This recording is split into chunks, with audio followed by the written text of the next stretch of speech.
Сәлем достар, бүгін сіздермен бірге кез келген үйде болуы керек 5 негізгі дәрі-дәрмек туралы сөйлесеміз. Олардың пайдасы неде, қалай дұрыс қолданамыз, бәрін қарапайым тілмен айтып беремін. Анальгин – балалық шақтан таныс дәрі. Көпшілігіміздің анамыз немесе әжеміз басымыз ауырса бірден осыны ұсынатын. Бас ауырғанда, тіс ауырғанда, етеккір кезінде, тіпті қызу көтерілгенде де көмектеседі. Қалай әсер етеді? Анальгин ағзадағы ауырсыну сигналдарын уақытша бұғаттайды. Содан адам өзін жеңіл сезінеді. Сондай-ақ қызуды аздап түсіре алады. Қалай қолданады? Ересектерге бір таблетка 500 мг тәулігіне 2-3 рет қолдану керек. Тамақпен бірге немесе тамақтан соң ішіп қабылдау керек. Қаупі қандай? Ұзақ қолдануға болмайды. Қан қысымы төмендейді, бүйрекке зиян. Асқазанында жара, гастриті бар адамдарға сақтықпен. Аллергиясы бар адамдарда бөртпе, ісіну пайда болуы мүмкін. Цитрамон бас ауруына номер 1 көмекші. Құрамында кофеин бар, сондықтан қан қысымы төмен адамдарға жақсы көмектеседі.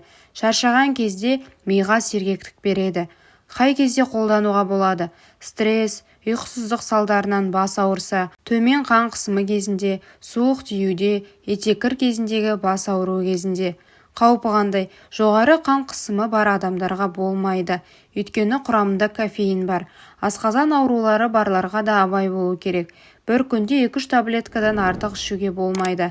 Бірақ ескертетін жайт, қан қысымы жоғары адамдарға болмайды. Перекс водорода, сутегі тотығы. Бұл антисептик, яғни жараны залалсыздандыру үшін қолданады. Не үшін керек?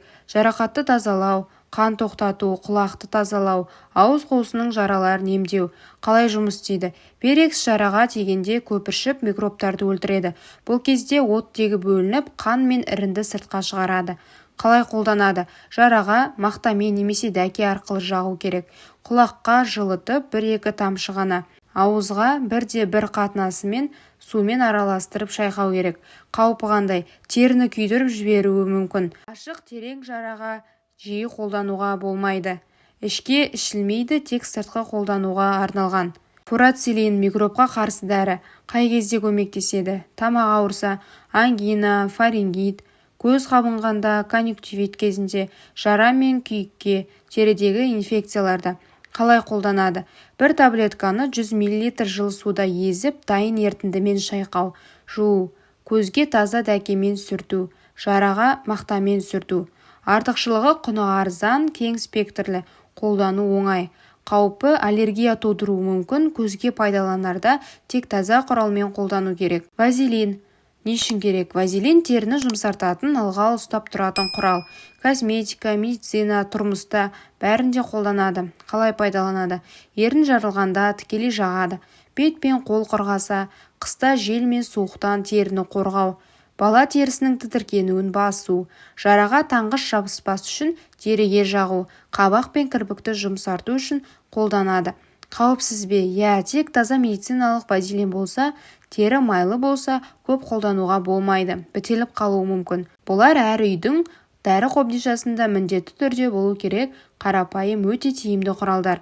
Ең бастысы дұрыс қолдану. Ешқашан рұқсат етілген мөлшерден асырып қолданбаңыз. Егер осындай пайдалы ақпарат ұнаса, видеоға лайк басып, каналға жазылуды ұмытпаңыз.